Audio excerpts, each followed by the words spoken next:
Item ಯಾವುದೇ ಇರಲಿ try ಮಾಡಿ ಆಚಿ ಚಿಕನ್ ಮಸಾಲಾ. ಆಚಿ ಚಿಕನ್ ಮಸಾಲಾ. ಇತ್ತೀಚೆಗೆ ಜನಸಾಮಾನ್ಯರ ಪರಿಸ್ಥಿತಿ ಹೇಗಾಗಿದೆ ಅಂದ್ರೆ ಬೆಳಗ್ಗೆದ್ರೆ ಯಾವ್ದ್ರದ್ದು ದರ ಹೆಚ್ಚಾಗಿರುತ್ತೋ, ಯಾವ ವಸ್ತುಗಳ ಬೆಲೆ ಏರಿಕೆ ಆಗಿರುತ್ತೋ ಅಗೇನ್ ಬೆಲೆ ಏರಿಕೆಯ ಬಿಸಿ ಈಗ ಸಾರ್ವಜನಿಕರನ್ನ ಕಾಡ್ತಾ ಇದೆ. ಸಿಲಿಕಾನ್ ಸಿಟಿ ಜನಕ್ಕೆ ಮತ್ತೊಂದು ದರ ಏರಿಕೆಯ ಶಾಕ್ ಎದುರಾಗ್ತಾ ಇದೆ.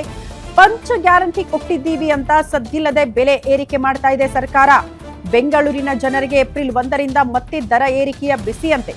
ನೀವು ಪ್ರತಿ ದಿನ ಬಳಸೋ ನೀರು ಇನ್ನು ಮುಂದೆ ಮತ್ತಷ್ಟು ದುಬಾರಿ ಆಗಲಿದೆ. ಸಿಲಿಕಾನ್ ಸಿಟಿ ಜನ ಸ್ವಲ್ಪ ಹುಷಾರಾಗಿರಿ ಅಂತ, ಅಂದ್ರೆ ಈ ಕೊಡೋಕ್ಕಿಂತ ಸ್ವಲ್ಪ ಎಕ್ಸ್ಟ್ರಾ ಕೊಡಬೇಕಾಗುತ್ತೆ ಅಂತ ಸರ್ಕಾರ ಅಲರ್ಟ್ ಮಾಡ್ತಾ ಇದೆ. ನೀರಿನ ಬಿಲ್ನಲ್ಲಿ 3% ಹೆಚ್ಚಳಕ್ಕೆ ತೀರ್ಮಾನ ಆಗಿದೆಯಂತೆ. ಗ್ಯಾರಂಟಿ ಯೋಜನೆಗಳ ಪರಿಣಾಮ ಜಲಮಂಡಳಿಗೆ ಒತ್ತಡ ಜಾಸ್ತಿ ಆಗ್ತಾ ಇದೆಯಂತೆ. ಆರ್ಥಿಕ ಒತ್ತಡ ಕಡಿಮೆ ಮಾಡೋ ನಿಟ್ಟಿನಲ್ಲಿ ಜನಸಾಮಾನ್ಯರಿಗೆ ಇದರ ಹೊರೆಯನ್ನ ಹಾಕಲಾಗ್ತಾ ಇದೆ ಅನ್ನೋದರ ಡೀಟೇಲ್ ಸದ್ಯ ಸಿಗ್ತಾ ಇದೆ.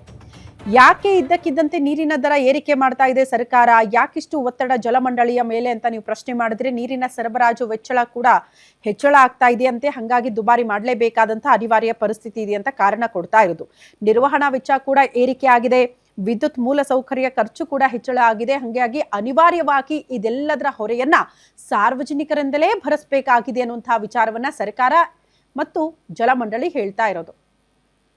ಯಾವಾಗಲೂ ಕೂಡ ಕಳೆದ ಬಾರಿ ಏನು ಗೌರ್ಮೆಂಟ್ ಆರ್ಡರ್ ಇತ್ತು ಅದೇ ಪ್ರಕಾರ ಪ್ರತಿ ವರ್ಷ ಅಡ್ಮಿನಿಸ್ಟ್ರೇಟಿವ್ ರಿಫಾರ್ಮ್ಸ್ ಕಮಿಷನ್ ಪ್ರಕಾರ ಪ್ರತಿ ವರ್ಷ 3% ಹೆಚ್ಚಳ ಮಾಡಬೇಕಂದಿದೆ. ಅದರ ಪ್ರಕಾರ ಅದು 3% ಹೆಚ್ಚು ಮಾಡೋದಿದೆ. ಏನು ಸರ್ಕಾರದ ಆದೇಶ ಪ್ರಕಾರ ಮಾಡ್ತಾ ಇರ್ತೀವಿ. ಅದೇನು ಕಾಯಂ ಇರುವ ಪ್ರಾಸೆಸ್, ಅದೇನು ಹೊಸದಾಗಿ ಇಲ್ಲ. ಅದ್ರ ಬಗ್ಗೆ ನಾನು ಆಗಲೇ ಜಿಯೋ ಇಶ್ಯೂ ಆಗಿದೆ.